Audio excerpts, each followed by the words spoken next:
کا جو ایک چیپٹر ہے جس کا نام ہے رستم الصغریٰ، اس کی طرف بات کریں۔ رستم اپنے زمانے کا بہت جانا پہچانا پہلوان تھا، اور اس کی تاریخ میں بہادری کی بہت ساری مثالیں ملتی ہیں۔ اس رستم کی جو لڑائی ہے اور اپنے سگے بیٹے کے ساتھ، اس کو کہانی میں بیان کیا گیا ہے، اور کہا جاتا ہے کہ رستم شکار کھیلنے کے لیے ملک کے سمندگان کی جانب نکل پڑا۔ وہاں جنگلوں میں اس نے شکار کیا اور پھر وہیں سستانے کے لیے سو گیا۔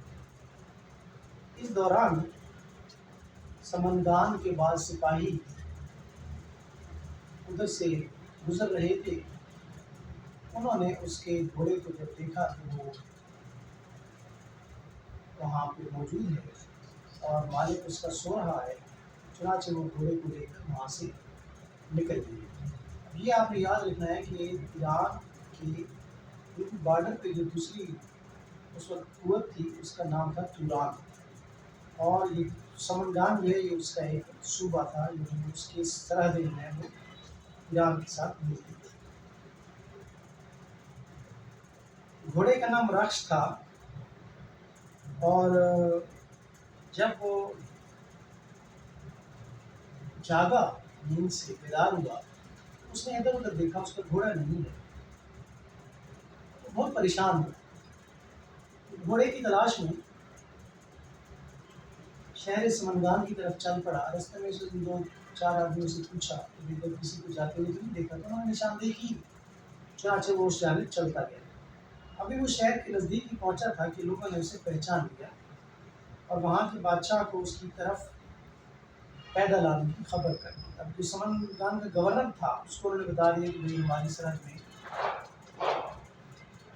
رستم جو ہے، یہ ہماری جو دشمن ملک ہے، پڑوسی ملک ہے، اس کا دشمن اس معنی میں کہ لڑائیاں جھگڑے آپ کو پتہ ہے قریبی ملکوں میں اس وقت بھی ہوتے رہتے تھے، آج بھی ہوتے ہیں۔ تو جب اس کو یہ پتہ چل جائے، اس وقت بارڈرز اس طرح ہوتی نہیں تھی کہ آپ کو پاسپورٹ چیک کروانا ہے یا کوئی آپ وہاں پہ سر باڑ لگی ہوئی تھی، چلے جاتے تھے، لیکن بہرحال یہ چونکہ جانا پہچانا بڑا آدمی تھا، لہٰذا اس گورنر نے اپنے سرداروں کو حکم دیا اور انہوں نے اس کا شایع نشان استقبال کیا، اور اس کی بہت زیادہ خاطر مدارت کی گئی۔ بادشاہ نے اس کو اطمینان دلایا، یعنی گورنر نے اس کو اطمینان دلایا کہ اس کا گھوڑا اس کو ضرور مل جائے گا۔ شاہ سمندگان نے رستم کے لیے بہترین خوابگاہ تیار کرائی، رستم کی شاندار دعوت کی گئی، اس کے بعد ناچ گانا ہوا۔ یہ محفل بہت دیر تک چلتی رہی۔ آدھی رات کے بعد رستم سونے کے لیے اپنی خوابگاہ میں چلا گیا، لیکن ابھی رستم سونے نہ پایا تھا کہ اچانک ایک عجیب بات ہوئی۔ کمرے کا دروازہ آہستہ سے کھلا اور وہ دیکھ کر حیران ہو گیا کہ شاہ سمندگان کی خوبصورت بیٹی، جس کا نام تہمینہ تھا، وہ ایک کنیز کے ساتھ وہاں پہ خوابگاہ میں کھڑی۔ رستم نے اس سے پوچھا تم کون ہو؟ تہمینہ نے جواب دیا کہ میں سمندگان کی شہزادی ہوں، مجھے آپ ہی جیسے بہادر پہلوان کی تلاش تھی۔ اس دنیا میں کوئی بھی شخص کیا بادشاہ اور کیا عام انسان مجھے متاثر آج تک نہیں کر سکا۔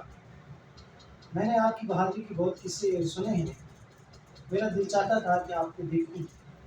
یہ میری خوش قسمتی ہے کہ آپ آج میرے مہمان بن کر یہاں پہ آئے ہیں۔ کتنا اچھا ہوتا اگر ہماری شادی ہو جائے۔ رستم دونوں سے اور ہم دونوں سے جو اولاد پیدا ہوگی وہ یقیناً آپ کی طرح دلیر اور طاقتور ہوگی، اور ہمارے خاندان کا نام اونچا ہوگا۔ رستم نے کہا میں اس سلسلے میں آپ کے والد شاہ سمندگان کی مرضی کے خلاف جانا نہیں چاہتا۔ اس نے سوچا کہ شاید یہ کوئی چال نہ ہو، چنانچہ یہ خوشخبری یعنی شاہ سمندگان تک پہنچی۔ اس نے میدوں کو بلوایا اور اسی رات تہمینہ کی شادی